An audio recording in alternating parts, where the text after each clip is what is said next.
திருப்பேரிலே உங்கள் யாவருக்கும் என் நண்பின் வணக்கங்களை நான் தெரிவிக்கிறேன். இன்று நாளிலும் பொல்லாங்கு நிறைந்த இந்த உலகினிலே ஆண்டவர் ஒவ்வொரு நாளும் நம்ம எவ்வாறு பாதுகாக்கின்றார் என்பதற்கு திருப்பாடல் 91:7-10 வரைக்கும் வாசிக்கும் போது, உம் பக்கம் 1000 பேர் விழுந்தாலும் வலப்புறம் 10,000 பேர் தாக்கினாலும் எதுவும் உம்மை அணுகாது அப்படின்னு நாம் பார்க்கிறோம். பொல்லாருக்கு கிடைக்கும் தண்டனையை நீரே காண்பீர் என்று நாம் படிக்க முடிகிறது. ஆகையினால பொல்லாத மனிதர்கள் நம்முடைய வாழ்விலே நம்மை சுற்றி எந்த இடங்களிலும் இருந்து கொண்டேதான் இருப்பார்கள். அது குடும்பமா இருந்தாலும் சரி, அல்லது நாம் வேலை செய்கிற இடமாலும் சரி, எல்லா இடங்களிலும் இப்படியான பொல்லாத மனிதர் கூட்டங்கள் நம்மை சுற்றி இருந்து கொண்டே இருப்பார்கள். ஆனாலும் நம்மை பாதுகாக்கின்ற ஆண்டவரும் நம்மிடையே இருந்து அவர் செயல்படுகின்ற ஆண்டவராய், அவர் பாதுகாக்கின்ற ஆண்டவராய் காணப்படுகிறார்.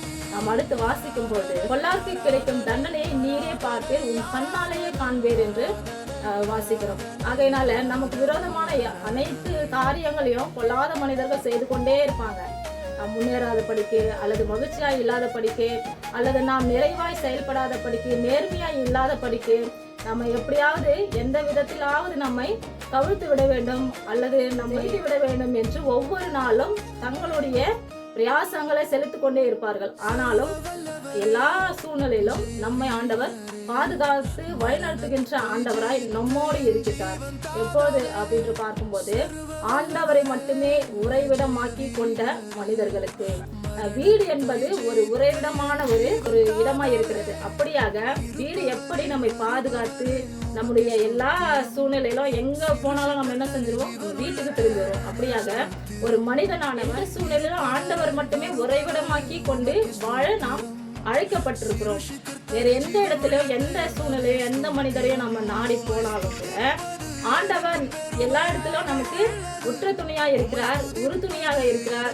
நம்மை ஆதரித்து தாயும் தகப்பனுமாய் இருந்து நம்மை பாதுகாக்க அவர் வல்லவராய் இருக்கிறார் என்ற நம்பிக்கையை பெற்று ஒவ்வொரு நாளும் நாம் செயல்படுகின்றவர்களாக நாம் காணப்பட வேண்டும். அப்படியாக நாம் இருக்கும்போது ஆண்டவரை மட்டுமே உறைவிடமாக்கி கொண்ட எந்த மனிதருக்கும் எப்படிப்பட்ட பொல்லாத மனிதர்கள் அல்லது பொல்லாங்கு செய்கின்ற கூட்டத்தார் அல்லது பொல்லாங்கு நேரிட்டாலும் கூட அந்த எல்லா பொல்லாத காரியங்களிலிருந்தும் ஆண்டவர் நம்மை மீட்டெடுக்கவும், நம்மை பாதுகாக்கவும், நம்மை வழி நடத்தவும், அதிலிருந்து நம்மை உயர்த்தவும் கூட ஆண்டவர் நம்மோடு என்றும் பயணிக்கிறார் என்ற நம்பிக்கையிலே இன்றைய நாளிலும் கூட ஆண்டவரை நாம் விசுவாசிப்போமாக.